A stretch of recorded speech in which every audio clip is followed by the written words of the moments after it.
तो hello guys, good morning. और अभी 11:30 हो रहे हैं और हम लोग आज 12:30 तक एक क्लास करेंगे जिसमें विजन आईएएस का पीटी 365 आ गया है। और उसका हम इन्वायरमेंट का जो है अप्रैल से लेकर नवंबर तक का करंट अफेयर्स को पढ़ेंगे। तो हेलो गाइस, मैं आपका छोटा सा प्यारा सा छोटा सा यूपीएससी वाला जो आज विजन आईएएस के कुछ पीटी 365 को लेके आए हैं और उस पर हम लोग डिस्कस करेंगे, जो कि अप्रैल से लेकर नवंबर 2025 तक का है।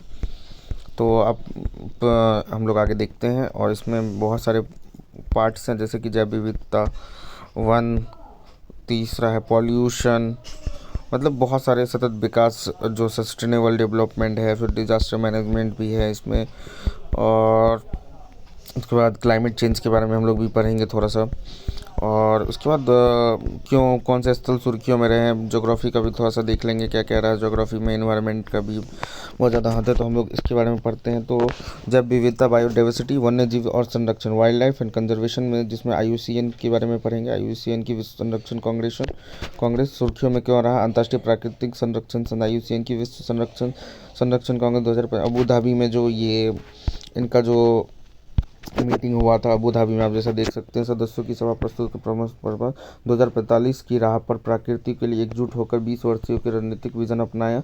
Abu Dhabi call to action, इसके तहत निम्नलिखित 5 क्षेत्रों में कार्य संपन्न करना। पहला, प्रकृति की मानव कल्याण बुनियाद के रूप में पुनः पुष्टि करना, बहुपक्षवाद को सशक्त बनाना, न्याय और समावेशन की सुनिश्चित करना, ज्ञान और नवाचार को बढ़ावा देना तथा प्राकृतिक और जलवायु की कार्रवाई के लिए संसाधनों का बढ़ावा।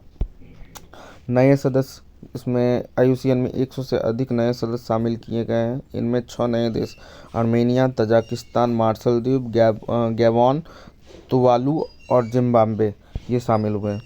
और इसमें जो जीवाश्म ईंधन में नियोजित रूप से चरणबद्ध तरीके से समाप्त करने का समर्थन करने वाला प्रस्ताव पहली बार अपनाया गया। वन्य जीवों को जलवायु सहयोग के रूप में मान्यता दी गई तथा उन्हें जलवायु समुत्सनशीलता के लिए प्राकृतिक आधारित समाधानों के प्रभावी विक्रेता के रूप में स्वीकार किया गया। जैव विविधता संरक्षण में स्वदेशी समुदाय की भूमिका को मान्यता देने हेतु प्रथम विश्व स्वदेशी जन एवं प्राकृतिक शिखर सम्मेलन का आयोजन किया गया।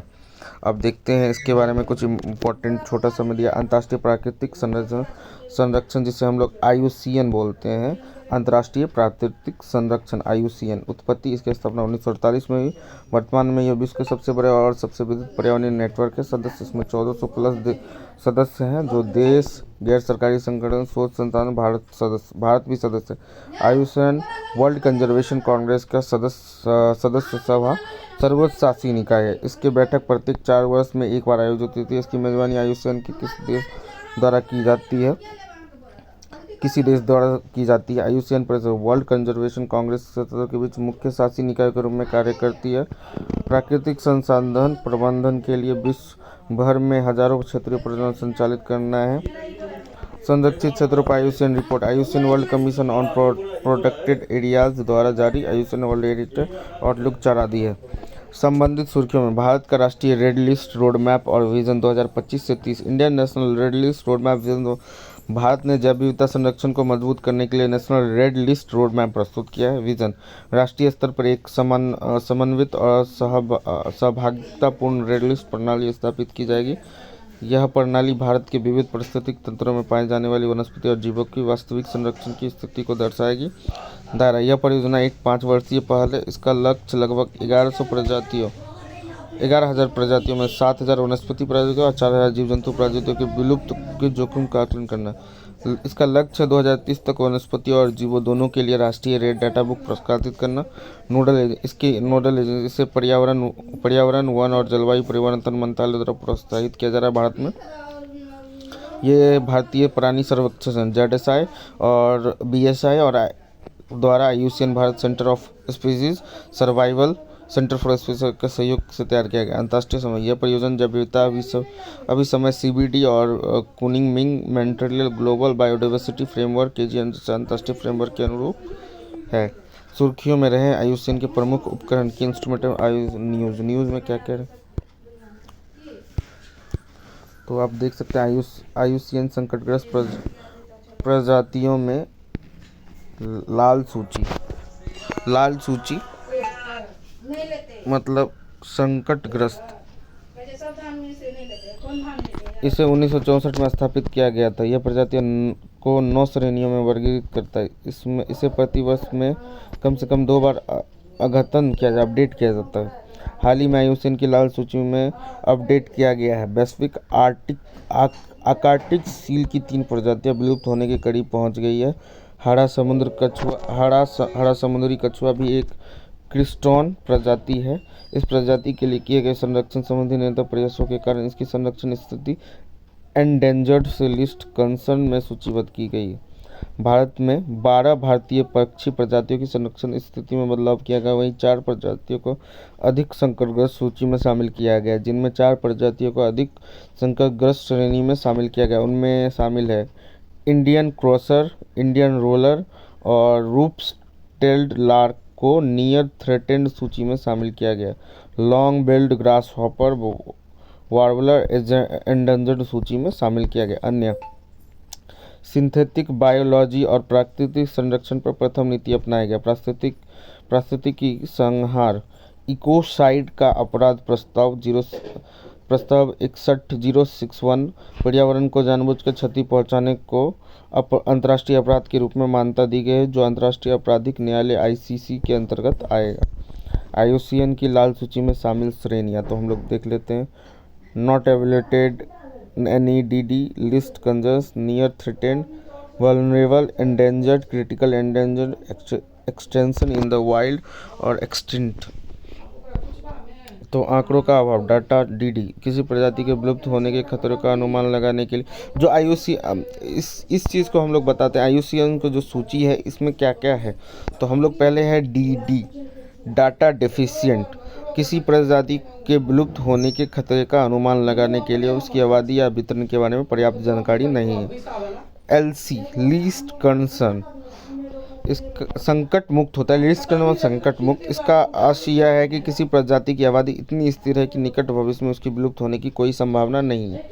उसके बाद है संकट उन्मुक्त, नियर थ्रेटेंड, इसका आशय यह है कि कोई प्रजाति निकट भविष्य में थ्रेटेंड संकट श्रेणी में शामिल होने की संभावना में युक्त है।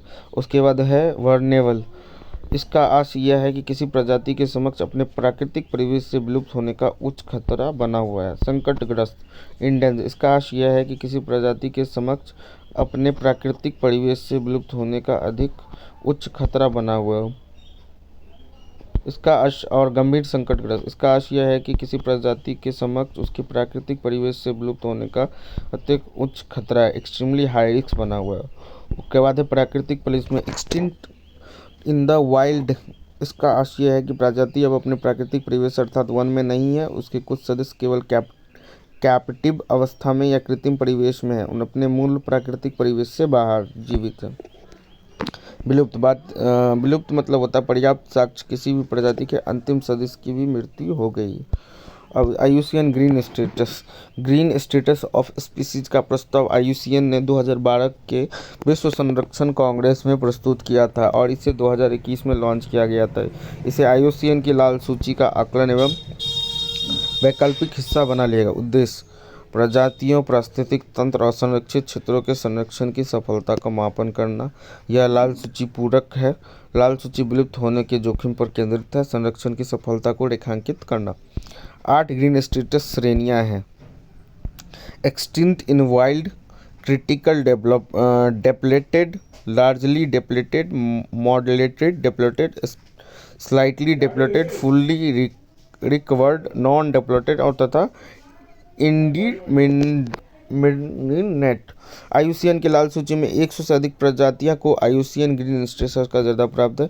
ग्रीन स्कोर 0 से 100%, यह दर्शाता है कि कोई प्रजाति फुल्ली रिकवर्ड या पूर्ण रूप से पुनर्प्राप्त होने के कितने निकट है। कोई प्रजाति फुल्ली रिकवर्ड पूर्ण रूप से पुनर्वास हो जाती है यदि वह अपनी ऐतिहासिक पर्यावरण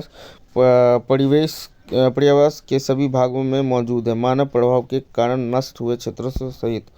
वह अपने पूरे परिवार में बेहतर आबादी में मौजूद है, विलुप्त होने के खतरा नहीं है। वह अपने पर्यावरण के सभी भागों में पारिस्थितिक कार्यों को संपन्न करती है।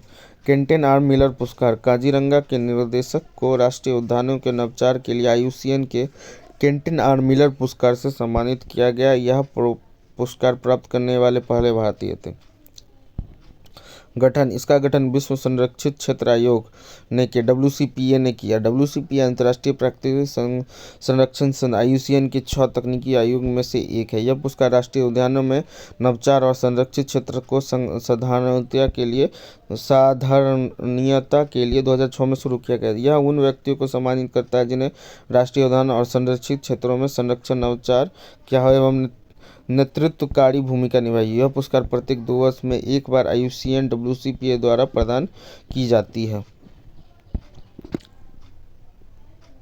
IUCN स्पीसीज सर्वाइवल कमीशन, इसकी स्थापना 1949 में हुई थी। यह विश्व के लगभग प्रत्येक देश से जुड़ा 10,500 से अधिक शैक्षिक विशेषता विज्ञान आधारित नेटवर्क है। भारत के प्रसिद्ध वन्य जीव संरक्षण विशेषज्ञ विवेक मेमन को वर्ष 2025 से 29 के लिए IUCN स्पीसीज सर्वाइवल कमीशन का नया अध्यक्ष चुना गया। भूमिका, यह IUCN के जैव विविधता संरक्षण प्रजातियों के लिए प्राकृतिक महत्व और पारिस्थितिक तंत्र के स्वास्थ्य व कार्य प्रणालियों में उनकी भूमिका में संबंधित जानकारी प्रदान करता है। IUCN world heritage outlook report, अंतर्राष्ट्रीय प्राकृतिक संरक्षण संघ IUCN ने IUCN विश्व धरोहर आउटलुक 4 रिपोर्ट जारी किए हैं। यह रिपोर्ट प्राकृतिक और मिश्रित विरासत स्थलों में संरक्षण स्थिति को आकलन करती है। रिपोर्ट के मुख्य बिंदु पर एक नज़र, सकारात्मक संरक्षण आउटलुक वाले स्थान पर स्थलों का प्रतिशत पहली बार काफ़ी कम हो गया है। भारत से संबंधित निष्कर्ष, कंजर्वेशन आउटलुक रेटिंग में केवल कंचनजंगा राष्ट्रीय उद्यान को गुड रेटिंग प्राप्त हुई है। सुंदरबन राष्ट्रीय उद्यान 2020 से 25 तक इसके संरक्षण आउटलुक दर्जों में गिरावट देखी गई है।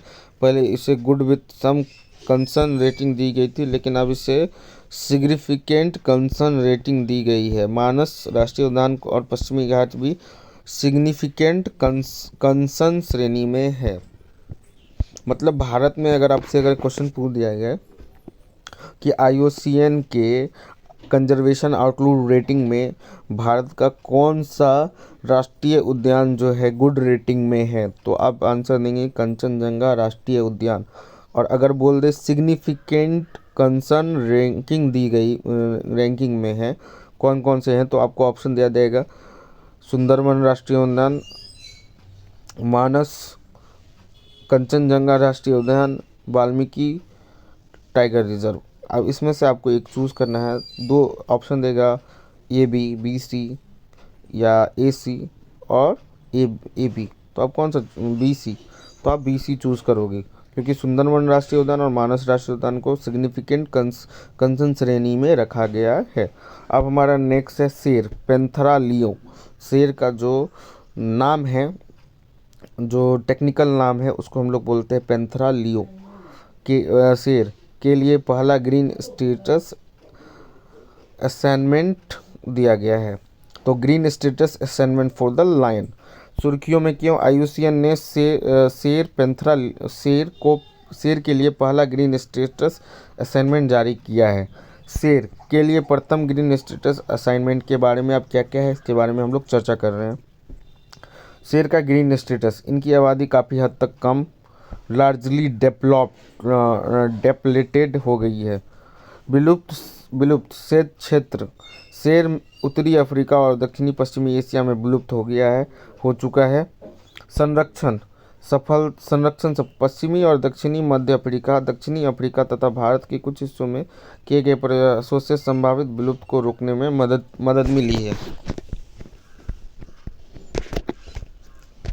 एशियाई शेरों और अफ्रीकी शेरों के मध्य तुलना। अब एशियाई शेर और अफ्रीकी शेर के बीच इन्होंने मतलब एक बाइफर्केशन किया है। जैसे पहला बाइफर्केशन किया है वर्तमान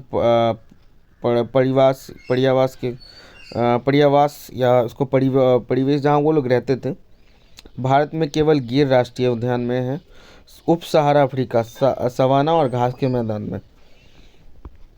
आयल, शेर के गले पर बाल अपेक्षाकृत छोटे, गहरा बिरल आयल, कान लगभग स्पष्ट दिखाई देते हैं। अपेक्षाकृत घना व बड़ा आयल अक्सर कान और गर्दन ढका लेता है। त्वचा की तह, त्वचा की अनुदैर्ध्य तह जो पेट के साथ चलती है, यह उनकी सामान्य विशेषता है। और अफ्रीकी वाले शरीर का आकार अफ्रीकी शेरों से थोड़ा छोटा होता है, आमतौर पर एशियाई शेर से बड़े होते हैं। अन्य विशेषताएं, कोई विशेष प्रजनन ऋतु नहीं होती। संरक्षण प्रोजेक्ट लायन की घोषणा 15 अगस्त 2020 को की गई थी। वन्य जीवन संरक्षण संशोधन अधिनियम 2022 के तहत किए गए संशोधन के अनुसार साइट्स के परिशिष्टों अपेंडिक्स के अंतर्गत आने वाली प्रजातियों को अब इस अधिनियम की अनुसूची भाग 4 के तहत सूचीबद्ध किया गया। सुर्खियों संबंधित सुर्खियां: वर्धा वन्यजीव अभयारण्य Barda wild life sanctuary Wardha Asia शेर एशियाटिक लायन के लिए दूसरे पर्यावरण के रूप में उभर रहा है। अवस्थिति: गुजरात के पोरबंदर और देवभूमि द्वारका जिले में। प्रमुख वनस्पति: गोरड, बबूल, धाब, रायन, बेर, जामुन, अमली, दूधले, बांस आदि। प्रमुख सांभर, चीतल, चिंकारा आदि। यूनेस्को का विश्व जीव मंडल आरक्षित क्षेत्र network. UNESCO world network of biosphere reserve.